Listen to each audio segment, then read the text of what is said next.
Како целата оваа ситуација ќе се одрази на преговорите? Законот за јавно обвинителство за евентуални предвремени избори? Видете, веќе имам кажам и во собранието дека Законот за јавното обвинителство е влезен во собраниска процедура. Сосема е легитимно да очекуваме, доколку сите ние 120 претеници имаме доволно свест и сенс за она што значи градење на правна држава, да очекуваме низ собраниските процедури, онака како што налага деловникот, да го донесеме законот. Дали само да прашам, дали функционираат групите, работните групи нели за законот за обвинителството, изборниот законник и така натаму, и кога била последната средба?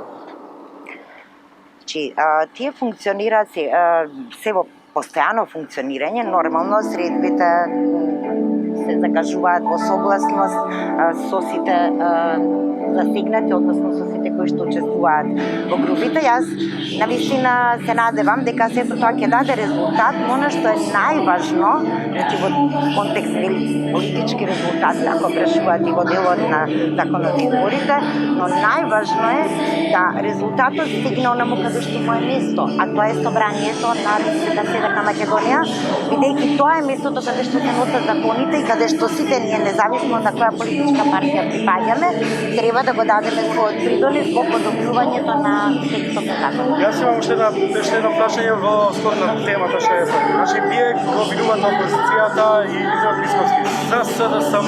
Што е поважно? Содржината на видеата и наводно криминалот кој што се открива, или кој тие ги правил и кој ги предал на новинаите? Што е за вас побитно? За нас е најважно институциите во државата да го расветлат, ама секој случај кој што прва барем малку сомнеш на било кој функционер, јавна личност, бизнис, кој да е, прва сомнеш дека има причина да се сомневаме во одредени недозволени действија, тоа мора да биде предмет на истрага. Значи за нас, ќе повторам, снимките може да бидат само индиција од каде што мора да се тргне, надлежните институција, тоа се знае кој е, тоа е јавното обвинителство, мора што побрзо и што посеопфатно да ги испита сите аспекти, доколку навистина има криминал од било кое лице, да сноси последиците од она што го стори. Претеничка, ќе може да ми кажете каде живеете? Јас живеам во центар. Само момент. Доаѓате пред штабот на ВМРО ДПМН, зборувате за Груевски кој што 3 години не е власт, година дена не е во држава, Мицкоски во опозицијата, на снимките се слуша гласот на Катица Јанева, како вели на еден од обвинети во империја, не се кира и секи биде окей. Вие бевте тие кои што излегувавте на улица и дадете поддршка на Катица, велете дека Катица ќе гради држава и слично. Наместо да се оградите од Катица, вие доаѓате без со кој образ доаѓате пред ВМРО, а не го држите овој пред СЈО и не барате одговорност од нив. Ние одговорност се бараме од секого. Персоналните решенија, дали се работи за Катица Јанева или за некој друг што се огрешил, доколку се огрешил, значи тоа е работа на законот и на процедурите, работа на јавниот обвинител да го испита целосно случајот. Затоа го забележав и во овој прес, повикавме единствено место, единствен начин да тоа се расшири, да се дознае целата вистина е постапката што треба јавното обвинителство да ја води. Не е местото преку статуси и преку обраќања дали од Будимпешта, дали од Италија, дали од Белиот дворец. Значи, целата работа, целото тежиште мора да биде на едно единствено место, тоа е јавното обвинителство. Вие сте правник. Да. Вие сте правник. Да. Слушнавте снимките. Да. Дали има нешто сходно во нив според вас? Дали Јас нормално не сум... има писмено обраќање специјалната обвинителка Катица Јанева во овие моменти, тврди дека таа всушност работи да разговара со осомничените, па дури да преговара за степенот на работната. Дали вас изгледа ова норма?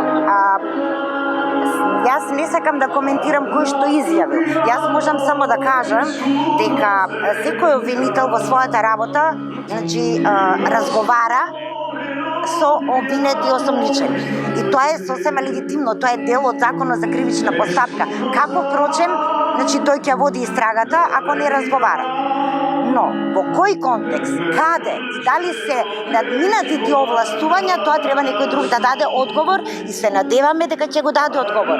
Затоа што доколку Катица Јанева како специјална јавна обвинителка ги злоупотребила своите овластувања, секако дека немаме намера да тоа го ставаме под тепих и да кажуваме дека тоа е нормално.